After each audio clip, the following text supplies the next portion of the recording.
ഇഗ്നോയുടെ ചോദ്യപേപ്പർ ചോർന്നതായി സംശയം. ചോദ്യപേപ്പറുകൾ 199 രൂപയ്ക്ക് വാട്സാപ്പിൽ വിൽപ്പനയ്ക്കെന്നാണ് ആരോപണം. എന്നാൽ ആരോപണം ഇഗ്നോ നിഷേധിച്ചിട്ടുണ്ട്.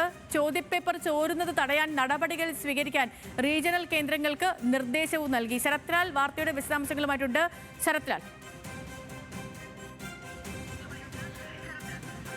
ശ്രീലക്ഷ്മി, ഈ ചോർച്ചാ വാർത്തകൾ ഇപ്പോൾ ഒരു പതിവായി മാറിയിരിക്കുകയാണ്. ഇപ്പോൾ ഇഗ്നോയുടെ ചോദ്യം ജൂൺ 4-ന് നടത്തേണ്ടിയിരുന്ന അല്ലെങ്കിൽ നടത്തിയിരുന്ന പരീക്ഷയുടെ ചോദ്യപേപ്പർ ചേർന്നു എന്ന ഒരു ആരോപണമാണ് പുറത്തു വന്നിരിക്കുന്നത്. അതേപോലെ തന്നെ ഈ ചോദ്യപേപ്പർ വാട്സപ്പിൽ 199 രൂപക്ക് വിൽപ്പനയ്ക്ക് വെച്ചിരിക്കുന്നു എന്ന ആരോപണം ഉയർന്നിട്ടുണ്ട്. എന്നാൽ ഇതൊക്കെ സർവകലാശാല ഇഗ്നോ ഇന്ദിരാഗാന്ധി ഓപ്പൺ യൂണിവേഴ്സിറ്റി തള്ളുന്നുണ്ടെങ്കിൽ പോലും റീജിയണൽ കേന്ദ്രങ്ങൾക്ക് ഇത് സംബന്ധിച്ച നിർദ്ദേശം നൽകിയിട്ടുണ്ട്. ചോദ്യപേപ്പർ ചോരരുത്, അല്ലെ ചോർന്നിട്ടുണ്ടോ തുടങ്ങിയ കാര്യങ്ങളിൽ ജാഗ്രത പാലിക്കണം തുടങ്ങിയ വിഷയങ്ങളിൽ ഒരു ജാഗ്രതാ നിർദ്ദേശം തന്നെ യൂണിവേഴ്സിറ്റി പുറപ്പെടുവിച്ചിട്ടുണ്ട്. ഏതായാലും ചോദ്യപേപ്പർ ചോർന്നോ ഇല്ലയോ എന്ന കാര്യം പരിശോധിക്കാൻ ഉന്നതതല സമിതിയെ നിയോഗിക്കുമെന്നും ഇഗ്നോ അറിയിച്ചിട്ടുണ്ട്. ഏതായാലും നിലവിൽ ഇപ്പോൾ സർവകലാശാല നിഷേധിക്കുന്നുണ്ടെങ്കിലും വിദ്യാർത്ഥികളും അതുപോലെ അധ്യാപകർ ചിലരും പറയുന്നത് ചോദ്യപേപ്പർ ചോർന്നു എന്ന് തന്നെയാണ്.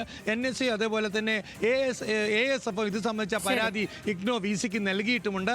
ഏതായാലും ചോദ്യപേപ്പർ ചോർച്ച തുടർക്കഥയാവുന്നു. സേതുലക്ഷ്മി.